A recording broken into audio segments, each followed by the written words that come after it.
Декабрь яңа елга әзерлек айыгына түгел, қос өмәләре айыда. Хәзер авылларда өмәләр гөрли, казныкы түгел, күркәнеке. Бикүле авылында яшәүче Марат һәм Гөлназ Гатиннар гаиләсе быел күркә каз өмәләрен бергә үткәрде. Халкыбызның матур гырыф-гадәтләре сакланып калган кыш-кырт өмәсендә безнең хәбәрчеләребез булып кайтты. Bizim төшерү төркемебезне күркәләр әнә шулай йоннарын кабартып каршы алды. Киемнәребез дә кызыл төстә түгел иде югыйсә. Күрәсең, чит кеше булуыбызны сизделәр. 5 ел инде Гатиннар гаиләсе авылда күркә асрау белән мәшгуль. Бу елда 60лап баш үстергәннәр. Каз өмәсенә дип җыелсалар да, авыл хатын-кызлары эшне күркәләрдән башлаганнар.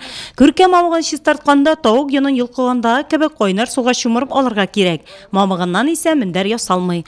Каурыйлары каты ди Хуҗабикә Гөлназ.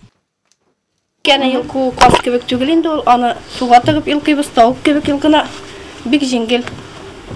Тавык кебек илкыйбыз күркәне. Күркә үстерүнең бернинди мәшәкате юкты Гөлназның әнисе Тәнзилә апа. Әлбәттә, яхшы нәтиҗә булсын өчен бераз тир түгәргә туры килә инде. Күркәләр Тәнзилә апаның яраткан йорткышларына әйләнгән. Аларны үстерү күркәләрнең файдасы турында сәгатьләп сөйли ала ул. 11-генә беренче елны алдым. Алар инде бик матур үстеләр. Аларны карарга катлаулырак инде каз бәбкәсенә караганда. Комбикорм ашатырга кирәк, витаминнар кирәк, дарулар эчәргә кирәк. 11-нче елны үстеләр дә, анар 21-не алдым, анар 35-не алдым. Алар шундый акыллар, артыңнан йөриләр, кил-килди яшь киләләр. Бөтенсен шундый матур итеп үсәләр. Кайтыгыз дип чакырам да, кайталар чаба-чаба.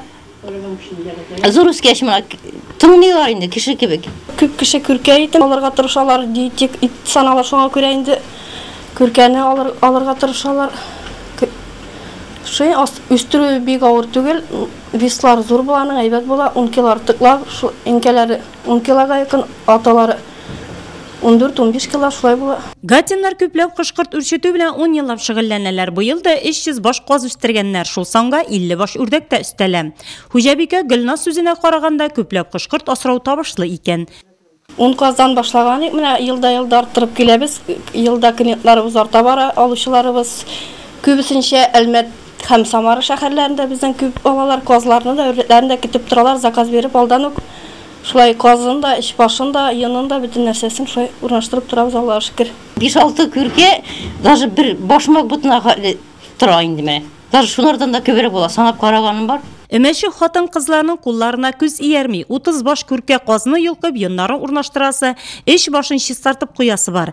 Эльвира шәһәр кызы Бикүленә килен булып төшкәч, өмәләргә йөреп каз йолку серләренә төшенгән. Елда шулай керәбез, йолкыйбыз, шулай бергә эшлибез. Авылда каз өмәләрен түземсезлек белән көтеп алалар. Ул бу елда декабрь керү белән башланган. Каз өмәләре авыл тормышын тагын да җанландырып җибәрә. Ул муллык, матурлык бәйрәмедә.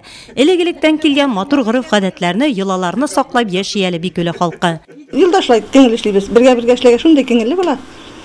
Күңелле барыбыз да кызык бер сөйләшеп эшләгәч, ялгыз гына аңлашып бит ул. Күңел эшләгән шуңай. Безнең халык борын-борынгыдан ук каз асраган. Татар иен идәннән түшәмгә кадәр өелгән мендәр ястыктан, туй табыннарын пар казлардан башка күз алына китерүе дә кыен.